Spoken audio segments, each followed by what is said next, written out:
오늘 저는 여러분과 함께 하나님의 나라에 대해서 말씀을 나누고자 합니다. 하나님의 나라가 무엇일까요? 하나님의 다스리심이 있는 곳이죠. 다시 말하면 하나님의 통치가 이루어지는 곳이 바로 하나님의 나라입니다.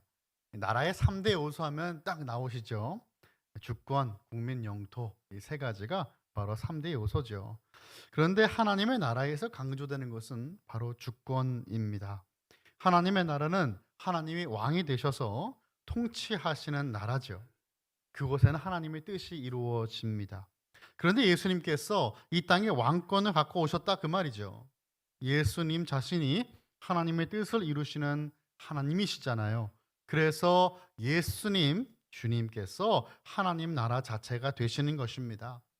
예수님의 삶 자체가 하나님의 뜻이 구현되는 하나님의 나라였어요.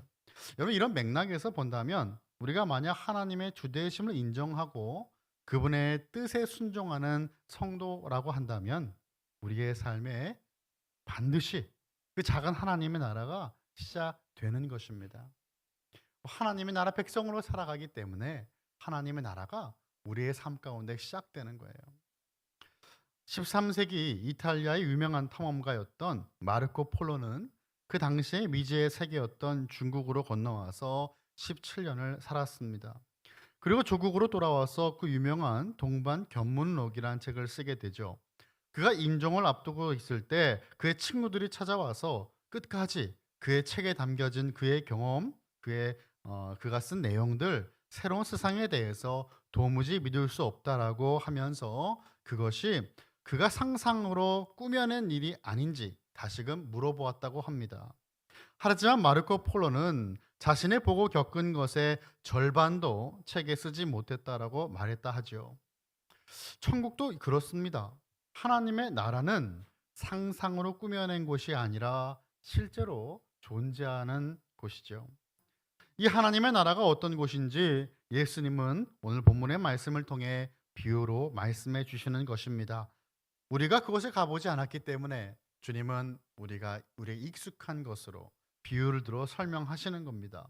마태복음을 보면 예수님께서 왜 비유로 하나님 나라에 대해 설명하시는가 말씀하시는데 기본적으로 이 비유는 말로 표현하기 힘든 것을 눈에 보이는 것이나 우리가 이해할 수 있도록 쉽게 설명하는 방식이 비유죠. 하나님의 나라의 그 비유로 말씀하신 오늘 본문과 같은 배경인 마태복음 13장 11절과 13절을 한번 보겠습니다. 제가 읽어봅니다. 대답하여 이르시되 천국의 비밀을 아는 것이 너희에게는 허락되었으나 그들에게는 아니 되었나니 그러므로 내가 그들에게 비유로 말하는 것은 그들이 보아도 보지 못하며 들어도 듣지 못하며 깨닫지 못함이니라 라고 말씀하였어요. 여러분 같은 비유를 들어도 이 말씀을 깨닫지 못하는 이들이 있다라는 것입니다. 이사야 예언을 주님 말씀하시는데 이사야 예언에 의하면 이들의 마음이 완악하기 때문이다라고 말씀하고 있어요. 귀는 듣는데 둔합니다.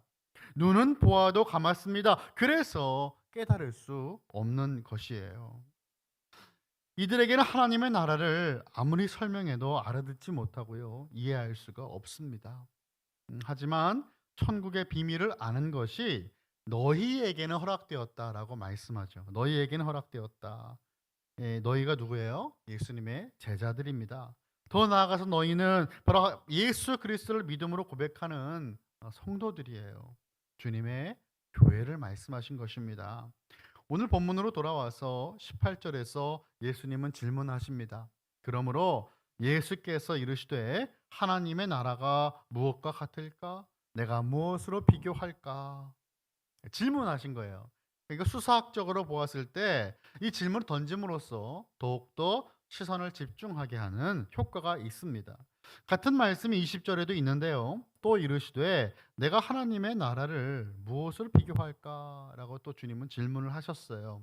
하나님의 나라에 관한 이 두 가지의 비유를 주님이 주시는데 시작하실 때 계속 질문으로 시작한다라고 하시는 겁니다. 제자들에게 집중을 요구하는 그 말씀을 전해주고 계신 거예요. 듣고자 하신 겁니다. 예수님은 제 겨자씨의 비유와 누룩의 비유로 예수님 자신의 질문에 직접 답하시면서 이것이 중요하다는 것을 강조하고 계신 것이죠. 자, 첫 번째 비유는 바로 겨자씨 비유입니다. 우리 19절의 말씀 한번 같이 읽어볼까요? 19절 시작.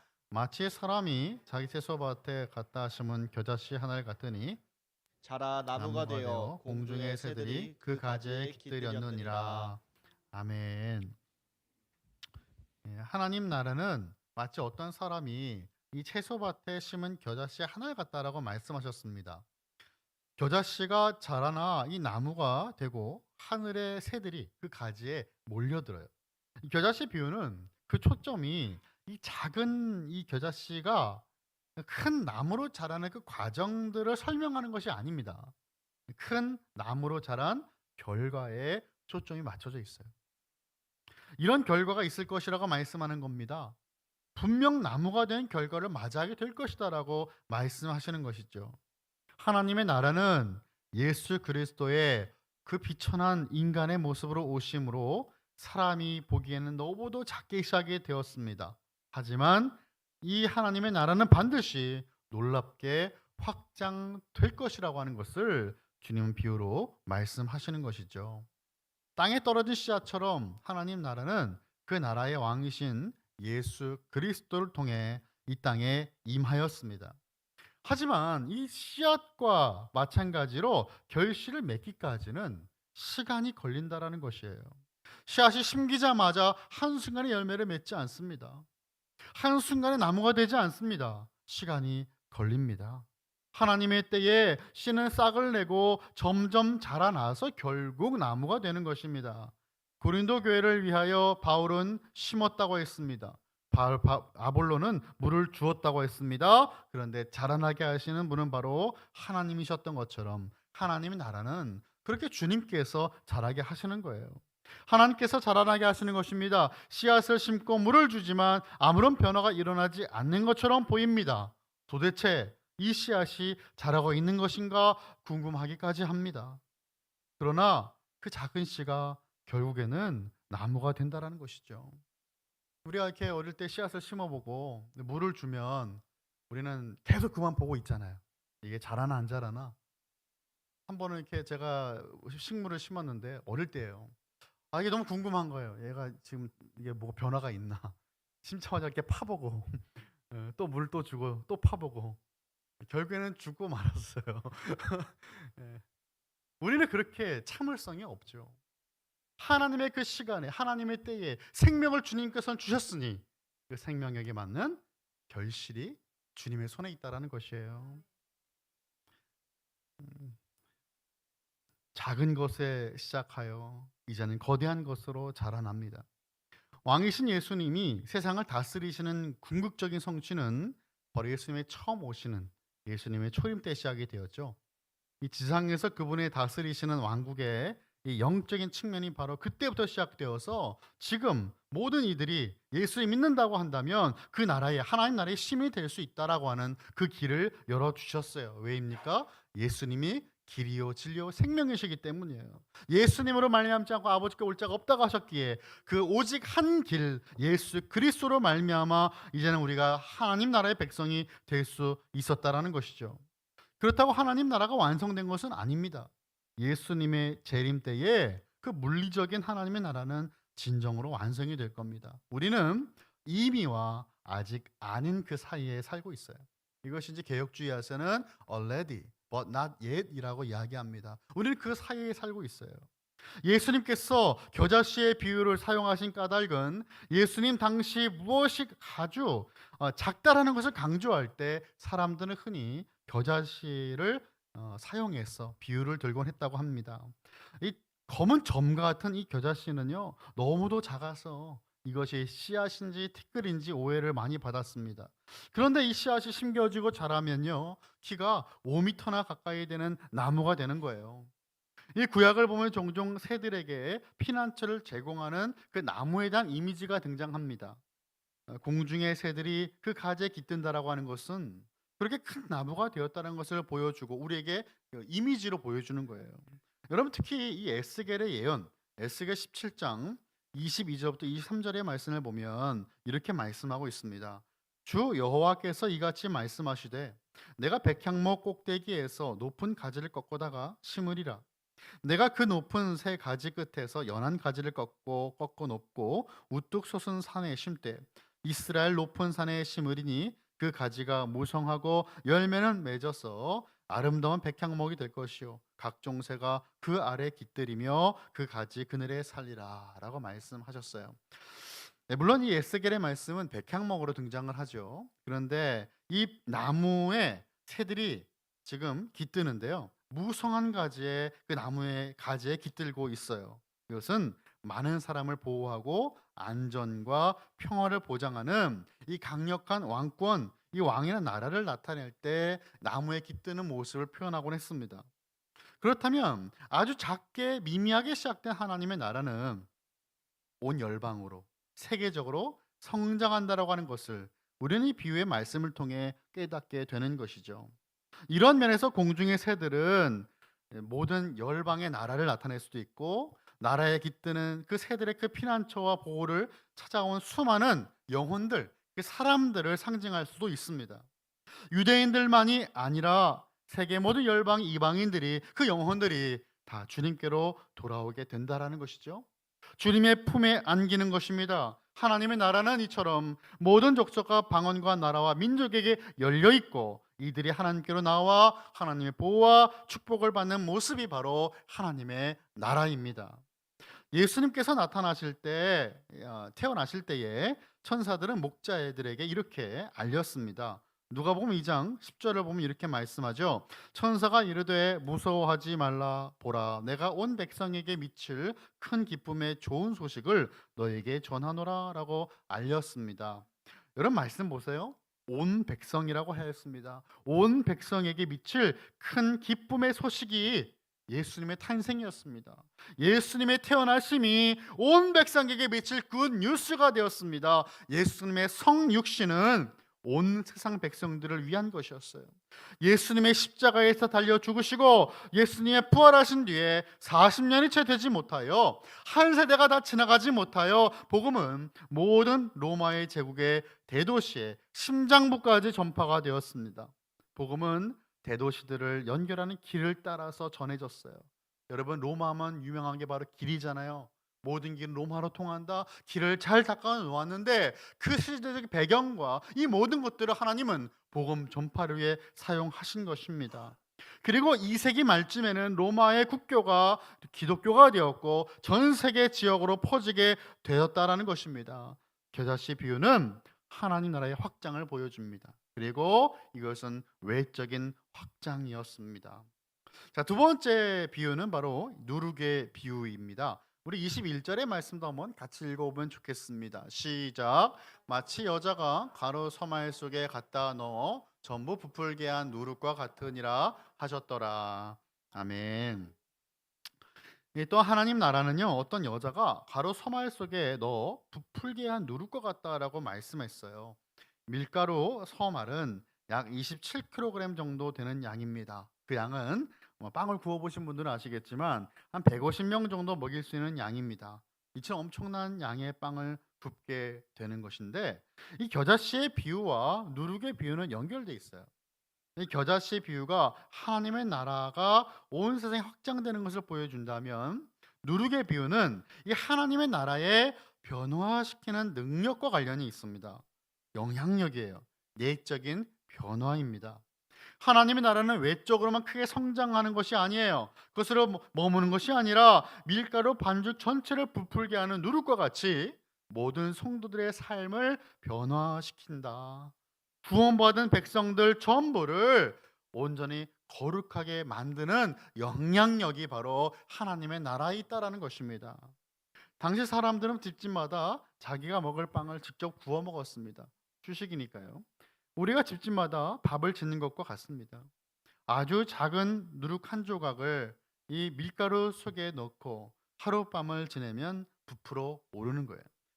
여기서 누룩은 이제 지난주에 우리가 살펴본 바리새인들의 외식을 의미하는 것이 아니죠. 일상적인 삶의 한 부분 누룩이에요. 그러니까 이미 발효된 그 한 조각의 반죽, 누룩이 있는 그 반죽을 이제 새로운 반죽과 함께 두면 이것이 발효가 되기 시작한다라는 것이에요. 누룩은 눈에 보이지 않습니다. 어떻게 부풀어 오르는지 이론적으로 사람들은 몰랐을 것입니다.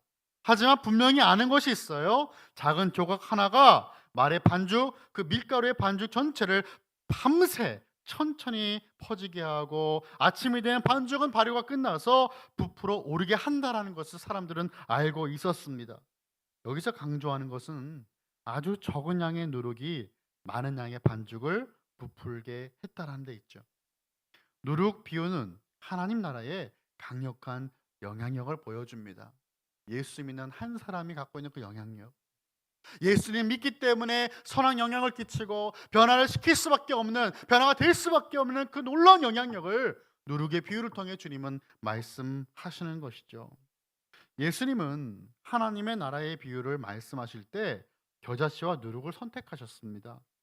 이 두 비유는 아주 지극히 일상적인 이야기예요. 그 당시에 살았던 사람들은 한 번쯤은 다 보았고 경험해 보았던 것들이었어요. 그것이 바로 씨앗이고 겨자씨 하나리고 누룩이었다라는 것입니다. 왜 이러한 겨자씨와 누룩을 하필이면 주님은 사용하신 걸까요? 하나님의 나라가 화려한 것이 아니라 아주 평범한 우리의 삶 가운데 있는 것이다라는 겁니다. 그런데 여러분 중요한 것이 있어요. 이것은 선택이 아닙니다. 반드시 무조건 있어야 되는 모습이라는 점을 주님은 말씀하시는 거예요. 눈이 있으면 보라는 것이죠. 그 작은 씨가 어떤 영향을 어떻게 확장이 되는지. 모두가 다 집에서 빵을 고먹지 아니하느냐. 다 음식을 먹으니까. 그렇게 먹는다면 누룩의 그 아름다운 선한 영향력을 우리 모두는 갖고 있어야 된다. 여러분 이것은 무조건이에요. 선택이 아니라 필수입니다. 왜일까요? 저와 여러분은 하나님 나라의 백성이기 때문이에요. 하나님 나라의 백성이 이런 모습이 있다고 말씀하신다면 하나님 나라의 백성은 당연히 그러한 삶을 살아야 되는 것이에요. 이 또 비유는요. 이 두 가지의 비유는 하나님 나라가 작게 시작했으나 크게 되는 이 속성, 캐릭터에 대해서 처음부터 겸손을 특징으로 자라나는 속성을 강조하고 있어요. 하나님의 나라는 예상과는 달리 놀라울 정도로 자라나죠. 변화가 되죠. 겉보기엔 보잘것없는 활동처럼 여겨져도 실제로 비유의 그 가르침처럼 놀랍게 확장이 됩니다. 예수 그리스도의 모습과 성품으로 변화가 된다라는 것입니다. 절대 변화될 것 같지 않은 사람이 복음으로 변화가 됩니다. 이것이 바로 복음의 능력이에요. 여러분 오늘 본문의 시작 18절 한번 다시 한번 띄워주시면 감사하겠습니다. 18절 잠깐 보시길 바랍니다. 어떻게 시작이 될까요? 그러므로라고 시작합니다. 여러분 그러므로란 말은 언제 씁니까? 어떤 결론적인 말을 소개할 때, 결론을 맺을 때 그러므로라고 하잖아요. 그러면은 이 18절 전의 말씀이 어떤 말씀이 있는가가 중요하겠죠. 18절 바로 전에 나온 이야기가 연결된다라는 것입니다. 18년 동안 귀신 들려서 등이 굽어 펴지 못하는 여인을 예수님이 고쳐주셨어요. 근데 그냥 평범한 날에 고쳐주신 것이 아니라 안식일 날 고쳐주십니다. 근데 사람들은 안식일에 어떻게 했어요? 해야 될 거 하지 말아야 될 걸 어머니 구분했는데 안식일은 거룩히 지켜야 되기 때문에 아무것도 하면 안 된다라는 것이죠. 한 생명을 구하는 것도 하면 안 된다라는 것이었어요. 근데 주님은 보란 듯이 이 여인을 고쳐주십니다. 예수님은 안식일에 귀신 들린 여인을 치유해 주셨다라는 것입니다. 왜 예수님은 치유 사건과 오늘 본문의 비유를 연결하실까요? 사탄에 매여 고통을 당하다가 해방된 이 여인의 모습은 예수님이 가지고 오신 하나님의 나라의 속성을 그대로 담고 있기 때문이에요. 누구도 관심을 두지 않습니다. 안식일에 우리의 가족이라면 그렇지 않았을 거예요. 가족이었다면 안식일이라도 주님께서 고쳐주시길 원했을 겁니다. 그런데 관심이 없어요. 관심이 없었어요. 너무나 작은 여자였기 때문에, 작은 여인이었기 때문에 여인의 이름조차 우리는 알 수 없습니다. 그런데 아무도 관심을 두지 않은 그 여인을 통해 주님은 하나님의 나라를 소개하고 계신 것이에요. 누구도 관심 두지 않는 병든 여자를 보고 치유하신 그 원리처럼 하나님 나라는 대중의 관심 속에서 웅장하고 화려하게 시작하고 확장되는 나라가 아니라는 것입니다. 작은 것, 보잘것없는 것을 나타내는 겨자씨와 누룩입니다. 하지만 하나님의 나라에서는 이와 같은 놀라운 확장과 놀라운 변화가 일어나게 된다라고 하는 주님의 말씀이에요. 프란시스 딕슨이라고 하는 목사님이 섬기시는 영국의 브루노 마우스 침례 교회에서 피터라고 하는 한 청년이 간증을 하였습니다. 그가 해군으로 복무 중일 때에 호주 시드니 조지 스트릿을 걷는데 한 노인이 그에게 와서 말을 했다라는 거예요. 세 마디를 건졌습니다. 실례합니다. 구원 받으셨나요? 오늘 밤에 죽으면 천국에 가십니까? 이 피터는요, 이 말을 듣고 처음에 무심코 넘겼다고 해요. 그런데 계속 그 메시지가 맴돌더라는 겁니다. 영국에 돌아오자마자 예수님을 영접하게 되었습니다. 이 은혜로운 간증이 있은 지 얼마 지나지 않아서 이 브루노 마우스 침례교회에서 청소년 집회가 있었는데 이 집회를 준비한 스텝 가운데 노엘이라고 하는 사람도 자신의 간증을 나누는데 자신 해군으로 복무할 때 군함이 시드니에 정박했고 조지 스트레스에서 갑자기 만난 노신사의 세 마디로 예수님 믿게 되었다는 거예요. 이거 얼마 전에 들었던 얘기인데 이 목사님이 그때부터 궁금하기 시작합니다. 어떤 사람이었을까? 어디 노신사는 도대체 누구일까? 그렇게 시간이 지납니다. 이 목사님은 집회차 방문하게 된 남아프리카에서도 남아프리카에서 이제 본인의 그 설교 때 피터와 노엘의 간증을 하는데 집회가 끝나고 한 사람이 목사님을 찾아옵니다. 머레이라고 하는 남성이 또 이야기하는 거예요. 자신도 그 노신사에게 전도를 받고 예수님을 믿게 되었다라고 하는 놀라운 이야기를 듣게 되었습니다. 또 시간이 지났습니다. 그가 또 인도에 가서 5천 명이 모이는 인도 선교사 집회에 참석하여 어떤 한 인도 사람과 교제를 하게 되는데 그에게 그가 물어봤어요. 이 목사님이 어떻게 예수님 믿게 되셨습니까? 그러자 그가 이렇게 말합니다. 제가 시드니 외교관으로 있을 때 아이들을 위해 장난감과 선물을 사려고 조지 스트릿을 걷고 있었습니다. 그때 예의 바른 백발의 노인이 저에게 다가와 물었습니다. 실례합니다. 구원 받으셨나요? 오늘 밤에 돌아가신다면 천국에 가시겠습니까? 그의 짧은 전도와 복음이 그 내용이 담긴 전단지로 예수님을 믿게 되었다라고 하는 그 간증을 또 듣게 되었어요. 여기서 끝이 아닙니다, 여러분. 이 목사님이 만난 수많은 선교사님들이 15년 전에, 25년 전에 시드니 조지아 그 졸지 스트릿에서 한 전도자의 복음을 듣고 예수님을 영접했다는 소식, 그 소식을 계속 듣게 되는 겁니다. 3년 동안 듣게 되었어요. 드디어 딕슨 목사님이 호주 시드니에 말씀을 전하게 되었고 조지 스트릿의 전도자가 누구인지 사람들에게 묻자 사람들은 바로 그는 프랭크 제너라고 하는 사람이라는 것을 알려주었어요. 이제 나이가 많아서 더 이상 전도를 하지 못한다는 그 제너를 목사님은 찾아갔고요. 3년 동안 자신에게 무슨 일이 있었는지를 그에게 알려주었습니다. 이 제너는 젊은 날에 방탕한 해병 생활을 정리하고 예수님을 영접한 분이었습니다. 구원의 은혜를 갚기 위해 하루에 10명에게 전도를 하겠다고 하나님께 기도를 했습니다. 40년이 지난 지금 여러분 그의 삶을 그가 돌아보았을 때 열매가 없었다라는 것이에요. 40년 동안 매일매일 전도를 했는데 눈앞에서는 단 한 명도 예수님을 영접하는 사람이 없었다고 하는데 드디어 40년이 지나고 영국에서 온 한 목사님을 통하여 수많은 열매들을 듣게 된 겁니다. 그 이야기를 들을 때 울지 않을 수가 없었어요. 뜨거운 눈물을 흘리며 그 만남을 갖고 난 뒤 2주가 지난 뒤에 제너는 하나님의 품에 안겼습니다. 이 제너라고 하는 사람 목사님 아닙니다. 평신도예요. 전도자입니다. 40년 동안 10만 명 이상의 복음을 전했어요. 그 말 한마디. 실례합니다. 구원 받으셨습니까? 오늘 당신이 돌아가신다면 천국에 가실 수 있겠습니까? 이 작은 겨자씨만한 그 전도가 어떻게 되었습니까? 아름다운 나무가 되어서 수많은 영혼들이 깃들일 수 있는 하나님 나라로 확장되게 된 것입니다.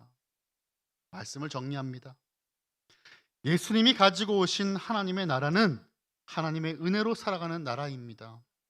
예수님께 성육신하신 것처럼 매일의 그 삶 가운데 겸손한 모습으로 나타나는 나라가 하나님의 나라예요.